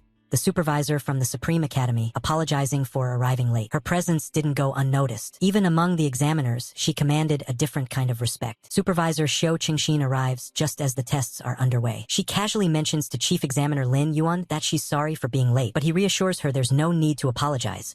Her timing is perfect. She then inquires if there are any exceptional candidates this year. Lin confirms that there are quite a few standouts, but one in particular grabs his attention, Yang. He informs her that Yang has already reached level 18, which causes Xiao to raise an eyebrow in surprise. She acknowledges that, with a level that high, the boy technically already meets the requirements for admission into the Supreme Academy. However, Lin reminds her of the one glaring issue, Yang's status as a forbidden spellcaster. Xiao admits it's unfortunate, but she also recalls that the Academy has started allowing A-class professions in, even if they fall under that forbidden category. So perhaps, she says, there's still a sliver of hope. Still, both she and Lin share a common concern. They reflect on the reputation and track record of forbidden spellcasters, how it's usually a road that leads to downfall. Lin adds that if Yang didn't carry that burden, Qingqing might have produced another legendary figure. Down in the testing hall, Yang proceeds with his assessment. When it's his turn, he steps forward and places his hand on the attribute crystal. Almost immediately, the readings are projected for everyone to see: 480 in strength, 270 in agility, and an impressive 1,199 in mental power. The examiners exchange confused glances. One of them wonders aloud how a forbidden spellcaster could possibly have such an unusually high strength stat. Another speculates that he might be using special equipment to artificially boost his physical stats. There's some baffled discussion among them. They question why someone with a caster's role would even need such strength. One examiner even remarks that 480 points exceed what most warrior-type professions usually possess. They decide to hold further judgment until the next test, the attack stage, where they can observe his combat abilities more clearly. As the third stage begins, Yang mentally reviews his options. He knows his most powerful skill, Godly Chaos Thunder, would be too much of a reveal, so he chooses to hold back. He settles on using only a fraction of his world-destroying thunder, hoping it's just enough to demonstrate capability without exposing his secrets. Even with this weakened version, the effect is dramatic. As he unleashes the attack, the entire set of high-durability dummies is destroyed in one swift blow. The blast is loud, radiant, and utterly overwhelming. The dummies, built to withstand attacks below level 25, are obliterated instantly. The entire room falls silent. The other examinees, now drawn to the spectacle, watch in disbelief. One examiner, breaking the silence, quietly points out that the dummies were designed to handle multiple attacks. The examiners begin murmuring among themselves, trying to make sense of what they just witnessed. Some speculate whether the spell Yang used might have been a forbidden spell. After all, those were supposed to be extremely powerful. But if that were true, one of them wonders how someone could get away with using such spells in a sanctioned final test. The idea baffles them, but they agree that regardless of the method, what Yang just did was nothing short of extraordinary. Yang doesn't stop there. As the assessment progresses, he continues to demonstrate not just magical aptitude, but also exceptional close combat skills. During stage 4, which tests physical prowess, he secures another perfect score. The same outcome follows in stage 5, thanks to his precise application of thunder-based skills. Stages 6 and 7 also end with him earning full marks. Stage after stage, his consistency and dominance leave the examiners both amazed and disturbed. Chief Examiner Lin eventually voices his concern. He remarks how this boy is wielding forbidden spells like it's an everyday occurrence and suggests that, at this rate, Yang will be lucky to live beyond 20. Another examiner leans in and asks Lin if he intends to raise the difficulty level for Yang's final stage. Rather than deciding immediately, Lin defers to Supervisor Xiao Qingxin. He asks for her professional opinion. Xiao, still focused on the broader picture, wonders aloud if Yang keeps performing like this, achieving full marks throughout, will the Supreme Academy even accept someone like him? Then,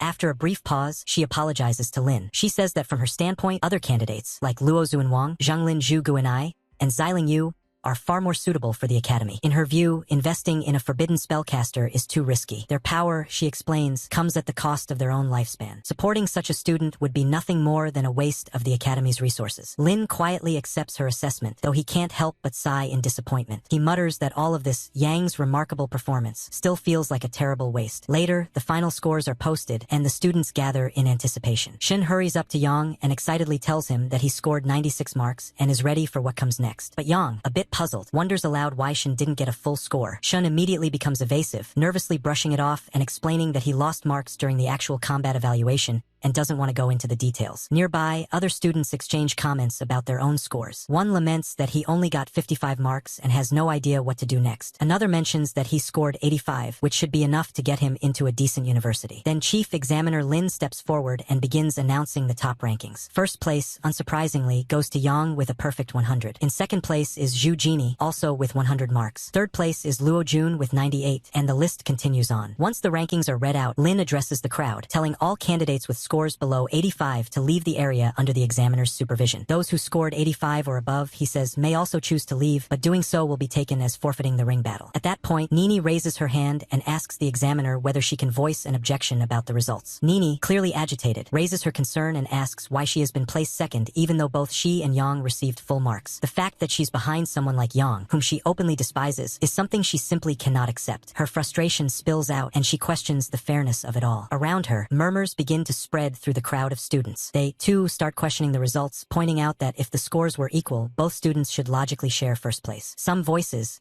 particularly from the female students, begin to express indignation. They see this as yet another example of how the world looks down on women. One of them even accuses the system of being biased, calling it outright discrimination. Just then, the examiner raises his voice, calling for silence. He gestures toward the massive screen behind him and instructs everyone to pay attention. The display lights up, and what follows speaks for itself. He explains how Zhu Jini, as the daughter of the esteemed Mr. Zhuge, has shown exceptional talent. Her performance during the test was indeed extraordinary, skillful, composed, and intelligent, just as expected from someone with her lineage. Her adaptability and execution were at the top tier. However, he points out that Yang's case is entirely different. What Yang accomplished wasn't just impressive, it was nearly unbelievable. He had taken down a level 25 demonic flame wolf with a single attack skill. And not only that, he had done it in under a second. The crowd goes silent as the footage plays, and realization begins to dawn on their faces. Their disbelief quickly turns into awe. Mouths fall open as they witness the sheer power and decisiveness of Yang's action. What once seemed like an unjust decision now makes complete sense. The murmuring dies down. The earlier claims of favoritism and discrimination fade away, replaced by a stunned silence and growing respect, even if reluctant, for Yang's overwhelming strength. The examiner takes this opportunity to ask one last time if anyone still has objections to the final test results. Judging by the silence that follows, it's safe to say that no one dares to speak up again. The crowd remains silent. With no objections raised, the examiner instructs all test takers who scored above 85 to take a half-hour break and prepare themselves for the upcoming tournament. The rankings are now official. Yang holds first place, followed closely by Zhuge Nini in second. Meanwhile, the principals from various academies begin to discuss the results amongst themselves. They remark once again on how Qingqing Academy seems poised to make waves across the academic and magical world. The fact that both students with perfect scores came from the same academy is something they can't overlook. Jealous murmurs bubble among some of the others. To them,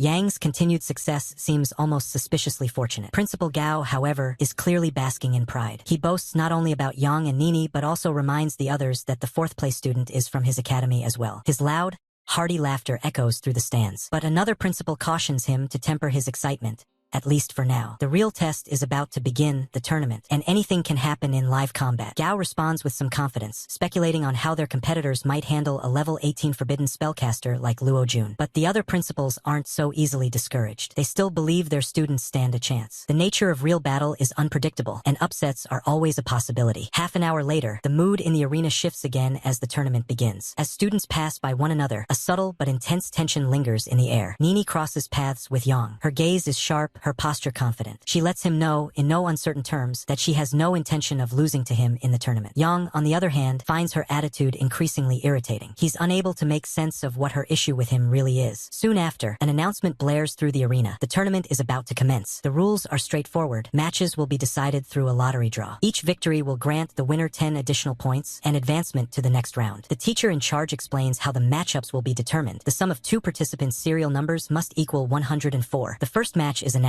Test taker number 18, Yang, will face test taker number 86, Bei. Shun immediately notices the matchup and points it out excitedly, since his own number is 24. Yang simply acknowledges the pairing and makes his way toward the battlefield. Shun, ever the loyal subordinate, calls out to his boss, cheering him on to give it everything he's got. As per the rules, both competitors are asked to declare their profession and level, which they do without hesitation. With the formalities complete, the battle begins. Yang turns to his opponent and suggests that it might be better for her to surrender now, trying to spare her the humiliation of a one-sided match. But Bei is having none of it. While she admits to herself that Yang is strong, she refuses to accept his patronizing attitude. She's determined to prove herself, even if the odds are stacked against her. Yang gives a nod of acknowledgement toward his opponent, commending her for her bravery. After all, anyone who managed to score 85 or more in the final test couldn't be considered average. But admiration aside, he doesn't hold back. With calm precision, he raises his weapon, his tonsil, and unleashes a torrent of thunder. A massive surge of lightning bursts forth, crackling and roaring as it floods the entire arena. The sheer magnitude of the display leaves the crowd stunned. Even the audience, seasoned examiners and students alike, stare wide-eyed, struggling to believe what they're witnessing. It looks as though the match will be over in seconds. But unlike the mindless monsters Yang has dealt with before, this is a fellow student, someone he can't defeat recklessly. The examiner quickly steps in,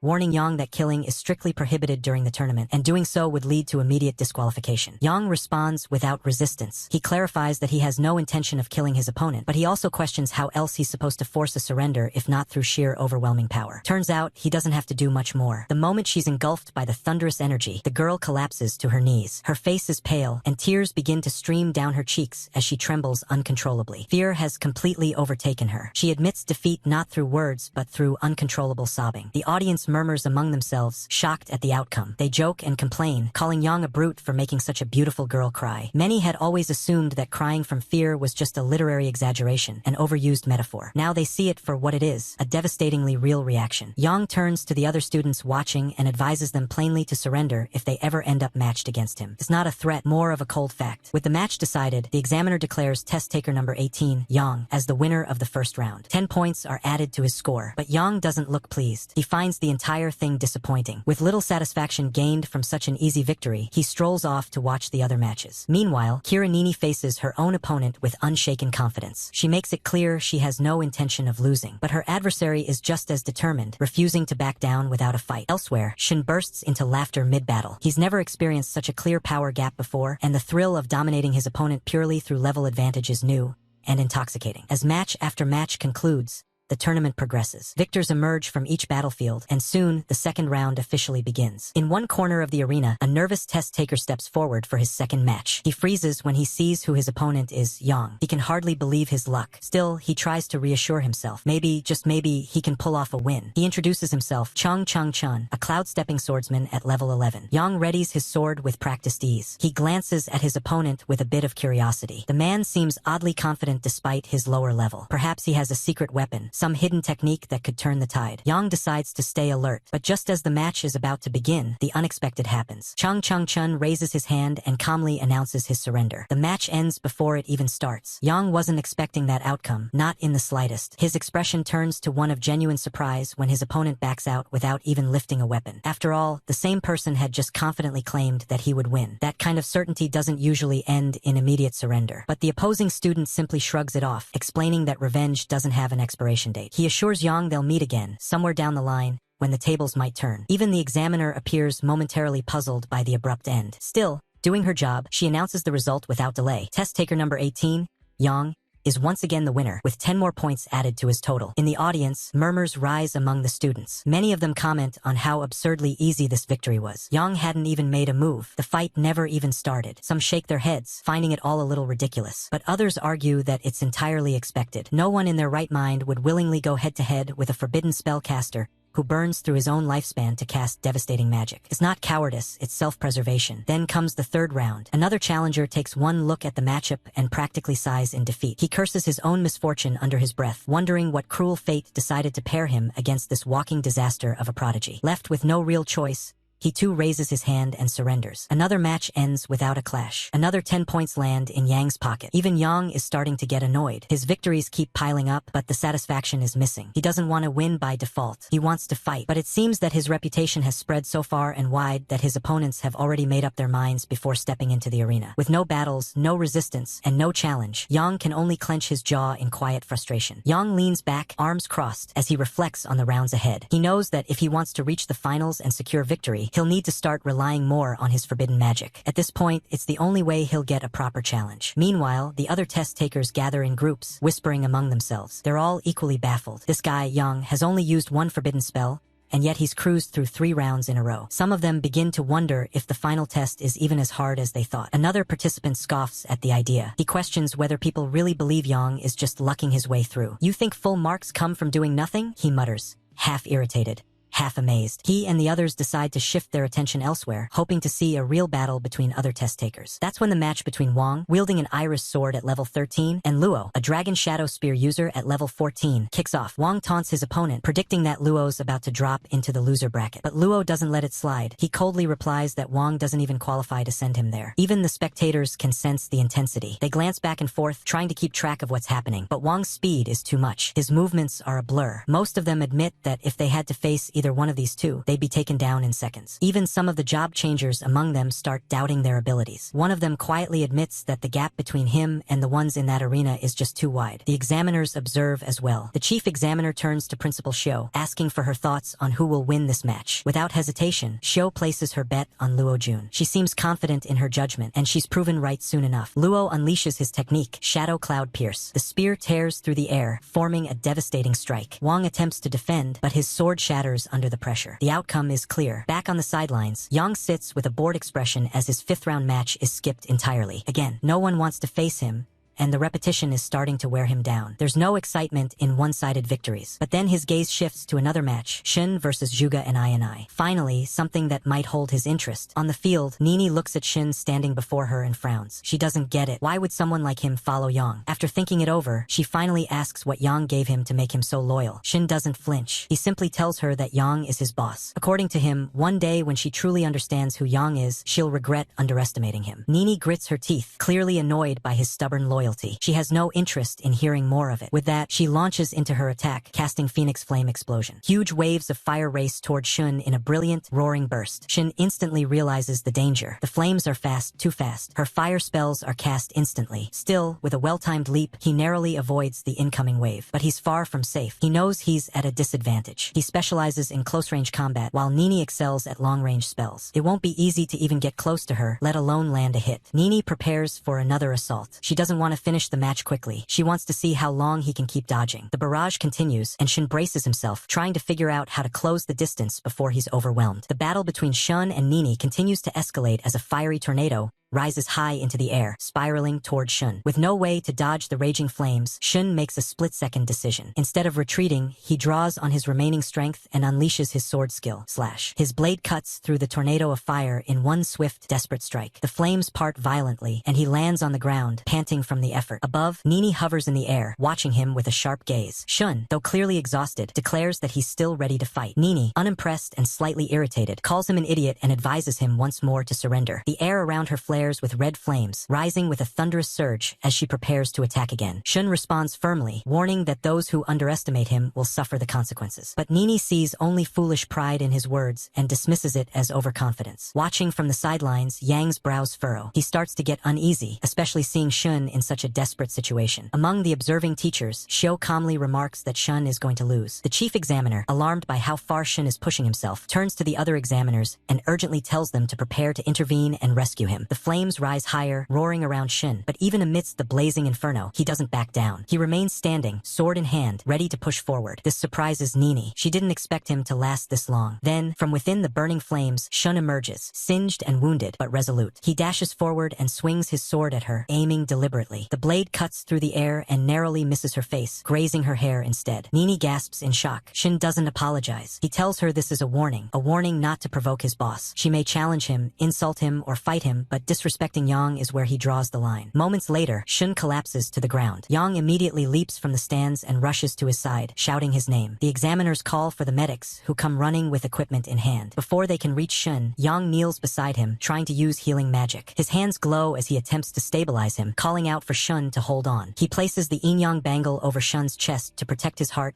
and continues pouring energy into the spell. Standing nearby, Nini watches the scene with conflicted eyes. Guilt starts to creep into her expression. She didn't mean to take things that far. She didn't know Shin would push himself to such extremes. Yang, while still focused on healing, looks up at her and quietly says that he understands. He knows it wasn't her intention to harm him so severely. When the medics arrive, they assess Shun and inform Yang that his life isn't in immediate danger, but his body has suffered severe burns. He'll need to be taken to the hospital right away. As they lift him onto a stretcher, Shun weakly turns to Yang and urges him to give it everything he's got. Yang nods, giving him a gentle pat and commending him for fighting so well. "You did more than enough," he says softly. With Shun taken away for emergency treatment, the quarterfinals are now set to begin. Zhuge Nini, visibly shaken yet regaining her composure, prepares for her next match, one that will pit her against a powerful and mysterious opponent. Yang, meanwhile, will face Luo Zun, the Dragon Shadow Spear wielder who broke his last opponent's sword with a single move. From this point on, the test reaches its climax. The four most dangerous candidates are now standing across each other. Everyone present knows the truth. The top scorer of this year's final test will be decided between them. The entire arena goes quiet. No one wants to miss a second of what happens next.